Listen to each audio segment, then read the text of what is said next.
Hai semua, pasti ada banyak lagu klasik yang pernah kita dengar atau nikmati, tapi kita tidak tahu judul lagu itu atau siapa nama komposernya, sehingga kita kurang menghargai karya-karya agung tersebut. Seperti contohnya, pasti Anda pernah mendengar karya ini. Pada bulan September, tepatnya pada hari Sabtu 29 September nanti, akan diadakan konser di Aula Sinfonia Jakarta yang berjudulkan From Classicism to Impressionism.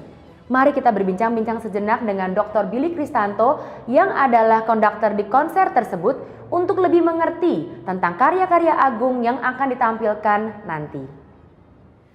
Pak Billy, konser pada tanggal 29 September itu nanti berjudulkan From Classicism to Impressionism.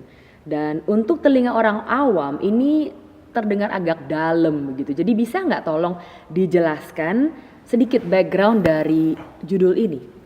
Ya, kita pakai istilah itu untuk cover bisa cakup keseluruhan periode agak sedikit panjang gitu ya, dari saya pakai istilahnya classicism, sebetulnya sih karya dari Rossini itu di perform pertama kali 1829 kalau saya nggak salah ingat.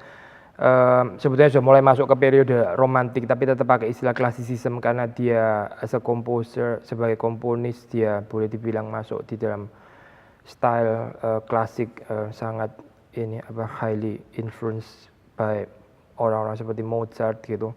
Lalu sampai impressionism, berarti maksudnya lewat ini romantik lalu terus ke impressionis dalam hal ini diwakili oleh dua komposer yang arguably paling penting, yaitu Debussy dan Ravel ya. Jadi itu istilah periode atau epoch, bahasa Indonesia epoch dalam musik ya.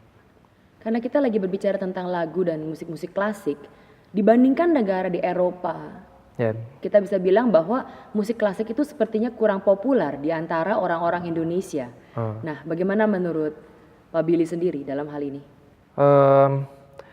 Saya sendiri mungkin lihat untuk sekarang tahun 2012 juga jauh lebih baik dari let's say 30 tahun, 40 tahun lalu gitu ya juga. Dan sekarang juga ada banyak akses seperti YouTube dan sebagainya, orang tuh juga bisa lebih ada kemungkinan untuk bisa dengar almost everything gitu, semua yang mereka mau dengar melalui media-media seperti itu. Jadi saya percaya lebih terbuka sekarang di Indonesia, dan saya juga yakin nanti ke depannya juga akan lebih banyak lagi. Banyak orang mungkin bukan karena nggak suka atau apa, tapi karena belum ada akses atau belum ada edifikasi yang cukup, dan ya jadi mereka belum terekspos dengan karya-karya tersebut gitu. Mungkin juga artinya bisa dibilang dulu itu belum ada Aula Sinfonia Jakarta dan belum ada konser-konser seperti ini. Dan sekarang sudah ada, dan makanya para pemirsa juga harus lebih bisa datang ya, karena kesempatan itu lebih ada dibandingkan sebelumnya. Nah, lalu pertanyaan yang selanjutnya, salah satu yang akan ditampilkan di konser tersebut adalah William Tell Overture, karya yang bisa dibilang sangat populer. Bahkan orang-orang yang kurang familiar dengan lagu klasik pun mungkin sudah tahu tentang lagu itu.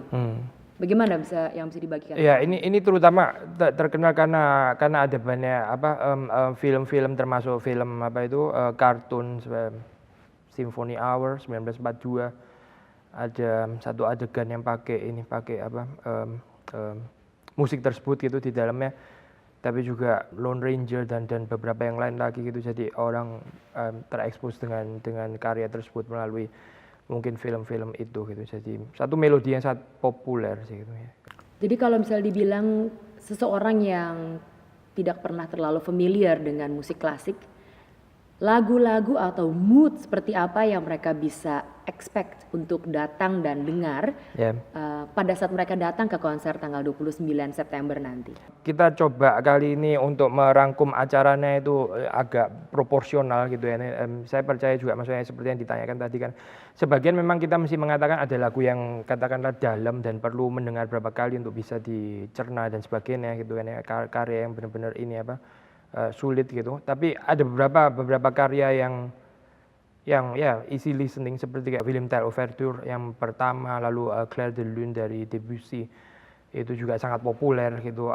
Ravel ya tergantung relatif, mungkin agak populer mungkin bagi sebagian orang, kurang familiar, tapi tetap di dalam kategori katakanlah gampang dicerna gitu ya dibanding dengan Brahms. Jadi kita memang atur demikian sampai yang sulit kita taruh di belakang, itu babak kedua, sehingga orang ada semacam kayak persiapan menanjak gitu. Nah, pertanyaan yang terakhir, menurut Pak Billy sendiri, mengapa orang-orang itu perlu datang ke konser ini nih?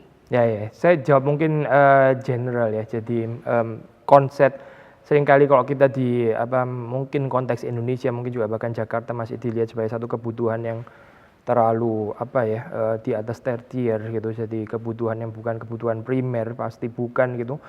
Tapi sebetulnya manusia hidup nggak bisa tanpa konsep keindahan gitu ya. Kita diciptakan dengan telinga, dan telinga bukan cuma sekedar fungsi pendengaran, tapi ada kaitan sangat erat dengan hati, dengan jiwa dan sebagainya. Zaman lampau sekali orang seperti Plato dan banyak pemikir yang lain selalu mengaitkan kaitan antara estetik, antara keindahan dan watak yang luhur gitu. Jadi orang yang terekspos dengan karya-karya yang indah, whether itu lukisan atau musik atau sculpture, puisi dan sebagainya, prosa, mereka akan mempunyai pengolahan batin yang lebih baik, dan saya pikir itu satu kepercayaan sekali lagi yang universal gitu, bisa diterima oleh golongan apapun.